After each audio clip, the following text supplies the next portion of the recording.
Baik, bismillahirrahmanirrahim. Assalamualaikum warahmatullahi wabarakatuh. Perkenalkan, nama saya Fahrul Rozi dengan NIM 1813030021 dari lokal HTNB. Dan tujuan pembuatan video ini adalah untuk sebagai pengganti UTS Hukum HAM dalam mata kuliah Hukum Tata Negara Fakultas Syariah UIN Imam Bonjol Padang.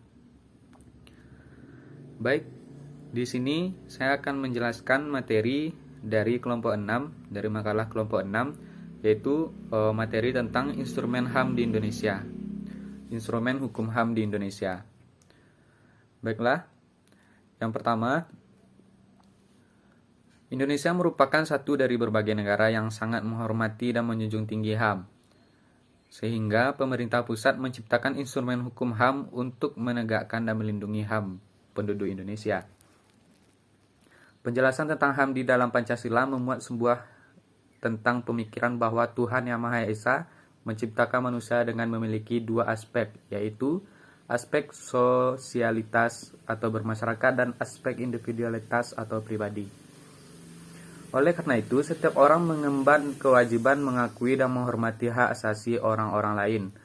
Berarti bahwa kebebasan setiap orang dibatasi oleh hak asasi orang lain. Kewajiban ini tidak hanya berlaku bagi setiap individu dalam masyarakat, akan tetapi juga berperan bagi setiap organisasi pada aturan di daerah manapun.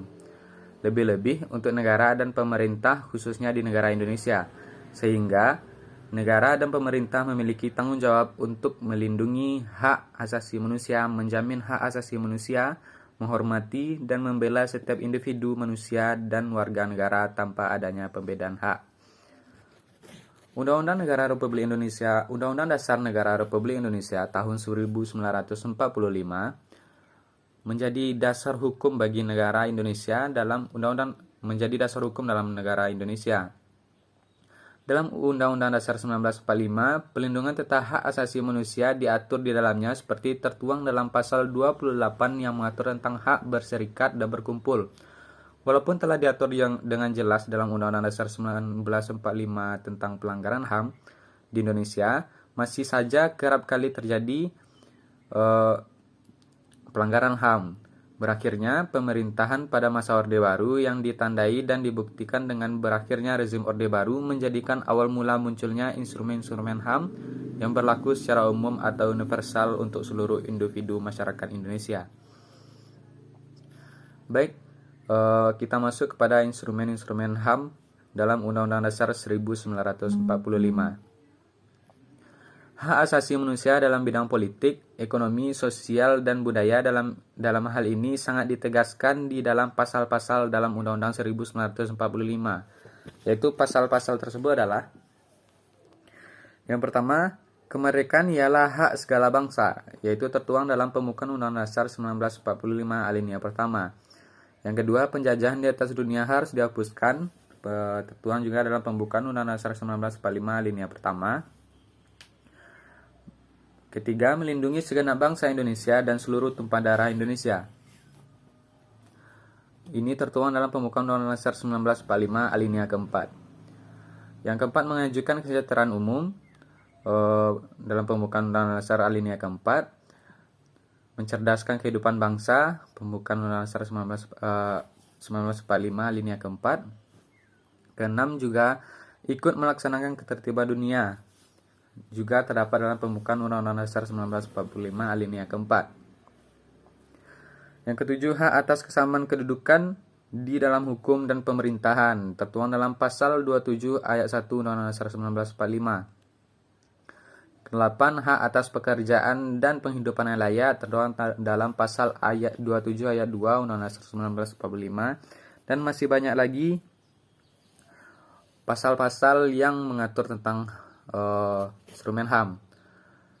Lalu yang kedua, instrumen HAM dalam Undang-Undang Nomor 39 Tahun 1999. Undang-undang ini merupakan salah satu instrumen hukum tentang hak asasi manusia yang merupakan instrumen pokok untuk melindungi dan menjamin semua hak setiap individu manusia. Undang-undang ini merujuk pada kategorisasi yang termasuk dalam ICCPR, UDHR, CRC, ICESCR, dan lain sebagainya. Sehingga pembahasan tentang pengakuan, penghormatan, dan pelindungan hak asasi manusia yang sangat luas dimuat secara detail dalam undang-undang ini. Selain itu, undang-undang ini memiliki beberapa kekurangan yang cukup mendasar. Beberapa di antaranya yaitu tentang penjabaran dan pemahaman hak asasi manusia dan masih menempatkan kewajiban hak asasi manusia yang seharusnya termasuk ke dalam ranah hukum pidana. Selain itu, tentang konsep HAM dalam undang-undang ini terdapat pengkaburan dalam hal pertanggungjawaban hukumnya. Hal ini disebabkan karena undang-undang ini masih belum bisa membedakan secara jelas antara konsep tentang hak asasi manusia dan konsep tentang hukum pidana pada umumnya. Hak asasi manusia diatur dalam bab 3 yang antara lain memuat hal-hal sebagai berikut. Pertama, hak untuk hidup, pasal 9. Kedua, hak berkeluarga dan melanjutkan keturunan, pasal 10. Ketiga, hak mengembangkan diri, yaitu pasal 11-16. Dan lain sebagainya. Menurut praktisi hak-hak perempuan dari lembaga Samahita Anissa Yovani, Undang-Undang HAM juga telah memasukkan hak-hak terkait sipil dan ekosop seperti pasal-pasal berikut ini. Yang pertama, hak sipil dalam pasal 9 Undang-Undang HAM, yaitu yang pertama, setiap orang berhak untuk hidup, mempertahankan hidup, dan meningkatkan taraf kehidupannya. Yang kedua, setiap orang berhak hidup tentram, aman, damai, bahagia, dan sejahtera lahir batin. Yang ketiga, setiap orang berhak atas lingkungan hidup yang lebih baik dan sehat. Hak sipil ini juga tertuang dalam pasal 20 Undang-Undang HAM, pasal 23 Undang-Undang HAM, pasal 24 Undang-Undang HAM, pasal 38 Undang-Undang HAM, dan pasal 41 Undang-Undang HAM, pasal 71 Undang-Undang HAM, dan pasal 72 Undang-Undang HAM. Yang ketiga, instrumen HAM dalam Undang-Undang Nomor 12 Tahun 2005. Yaitu dalam instrumen ini juga tertuang hak-hak sipil. Contohnya adalah hak untuk menentukan nasib sendiri, hak untuk hidup, hak untuk dihukum mati, hak untuk tidak dihukum mati, hak untuk tidak disiksa, hak untuk tidak ditahan secara sewenang-wenang, hak atas peradilan yang adil, independen, dan tidak sepihak. Lalu kedua, hak politik, yaitu contohnya hak untuk berekspresi atau menyampaikan pendapat, hak untuk berkumpul dan berserikat, hak untuk mendapatkan persamaan perlakuan di depan hukum, hak untuk memilih dan dipilih, dan hak untuk untuk duduk dalam pemerintahan. Selanjutnya, instrumen HAM dalam Undang-Undang Nomor 35 Tahun 2014. Perdagangan anak atau trafficking kurang lebih dapat diartikan sebagai segala bentuk tindakan dan percobaan tindakan yang melibatkan rekrutmen, transportasi baik di dalam maupun antar negara, pembelian, penjualan, pengiriman, dan penerimaan orang, dalam hal ini anak, dengan menggunakan tipu daya, kekerasan, atau perlibatan hutang, untuk tujuan pemaksaan pekerjaan domestik, pelayanan seksual, perbudakan, buruh, atau segala kondisi perbudakan lainnya. Bagi anak tersebut mendapat bayaran atau tidak di dalam sebuah komunitas yang berada dengan komunitas di mana anak tersebut tinggal ketika penipuan, kekerasan, atau perlibatan hutang itu pertama kali terjadi.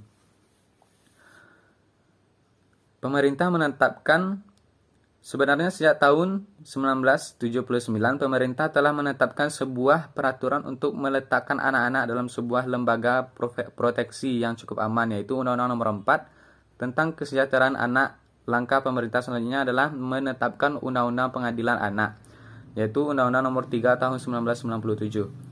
Terakhir, pemerintah menetapkan pula Undang-Undang Nomor 23 Tahun 2003 yang sekarang telah diubah menjadi Undang-Undang Nomor 35 Tahun 2014 tentang perlindungan anak, yang secara tegas pula menggaris bawah anak adalah penerus generasi bangsa yang harus dijamin perlindungannya dari segala bentuk kekerasan dan diskriminasi.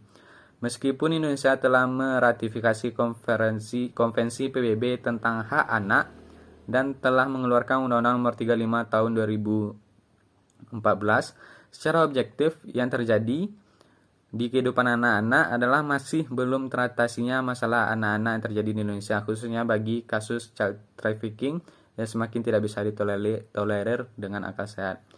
Baik, sekian video presentasi dari saya. Saya akhiri dengan wabillahi taufiq wal hidayah. Assalamualaikum warahmatullahi wabarakatuh.